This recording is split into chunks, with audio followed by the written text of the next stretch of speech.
శ్రీ మాత్రే నమః. శ్రీ గురుభ్యో నమః. ఈరోజు మొదటి రోజు శ్యామల నవరాత్రులు. మాణిక్య వీణాముపలాలయంతే మదాలాసం మంజుల వాగ్విలాసం మహేంద్రి నీలాదుతిం కోమలాంగి మాతంగి కన్యా మనసా స్మరామే.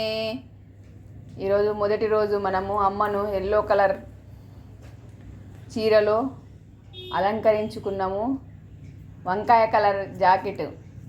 ఫస్ట్ మొదటిగా గణపతిని ఆరాధన చేయాలి. పసుపు గణపతిని గౌరమ్మను పసుపుతో తయారు చేసుకోవాలి. తమలపాకులపై మనము ప్రతిష్టాపన చేసుకోవాలి. తర్వాత కలశ స్థాపనకు ఒక ప్లేట్లో బియ్యము పోసి పసుపు కుంకుమ అక్షంతలు వేసి దాని మీద కలశ స్థాపన చేసి కలశంలో నీళ్ళు వేసి దానిలో మనము పసుపు కుంకుమ అక్షంతలు రాగి కైండ్ ఉంటే రాగి కైండ్ లేదా 1 రూపీ కైండ్ వేసి దాంట్లో యాలకులు లవంగలు అంతా వేసి దానిపైన జాకెట్ గుడ్డతో మనము అలంకరణ చేసుకోవాలి. దాని మీద మనము పూలతో అలంకరణ చేసుకోవాలి. ఈ విధంగా అలంకరణ చేసినాక ఇప్పుడు మనం కలశ స్థాపన కంప్లీట్ అయిపోయింది. దానికి సంబంధించిన మంత్రాలతో వినాయకుడిని గౌరమ్మను కలశ స్థాపన పూజ చేసుకోవాలి. పూజ చేసుకున్నాక ఇప్పుడు అమ్మ ప్రతిమ ఎంత అపురూపంగా ఉందో మీరే చూడండి.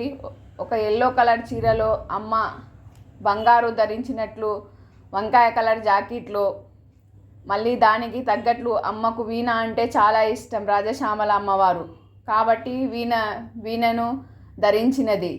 అదేవిధంగా అమ్మను మనము వెజ్తో చేసుకోవచ్చు, నాన్ వెజ్తో చేసుకోవచ్చు. అమ్మకు గ్రీన్ కలరు రెడ్ కలర్ గాజులు ఎక్కుతవి. రెడ్ కలరు గ్రీన్ కలర్ గాజులు కూడా మనం సమర్పించుకోవాలి. తర్వాత గంధము పసుపు కుంకుమ ఒకటి బంగారుతో చేసిన ఉంగరం ఉంటే దాన్ని కుంకుమలు సమర్పించుకొని తర్వాత మనము ఎల్లో కలరు చీరతోనూ వంకాయ కలర్ జాకెట్తోనూ అలంకరించినాను. ఈరోజు అలా అలంకరించుకొని అమ్మకు బంతిపూలతో అలంకరించుకున్నాను. ముక్కుకు ముక్కు పుడక, చెవులకు కమ్మలు, చెవులకు చెంపచారలు, నెత్తికి జుట్టు ఎంత అందంగా అనిపిస్తుందో అమ్మవారిని ఒక్కసారి చూసి తరించండి.